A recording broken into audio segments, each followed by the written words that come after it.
Hey guys, welcome back to our YouTube channel Login Aid. Today in this video, I am going to show you how to change Instagram notification sound. Before we begin with the tutorial, make sure you subscribe to our channel and hit the notification bell so you never miss any of the tutorials like this. To change notification sound, first open your Instagram application on your mobile phone. Make sure that you are logged into your account. Then you'll be taken to the home page. Then tap on your profile icon at down right corner.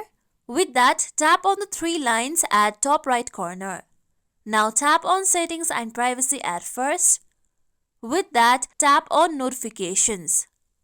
Then here you can see the notification features. Now tap on from Instagram option.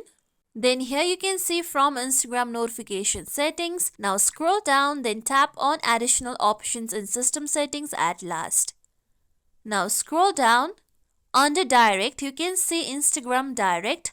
Tap on Instagram direct. Now here you can see sound option. On the side you can see the ringtone. Tap on the ringtone. Now you'll be guided to the ringtones available in your mobile phone. Now choose any of the ringtones you want to add in your notification sound. Then tap on the ringtone. With that, tap on OK to select this ringtone. With that, the ringtone will be applied successfully. Now here you can see my ringtone sound has been changed to stars outside the window as it was video game login sound before. This is how we can change Instagram notification sound. This is it for tutorial everyone. Hope this tutorial was helpful to you all. If you like today's tutorial, make sure you like, share, subscribe to our YouTube channel for more tutorials like this. Thank you for watching.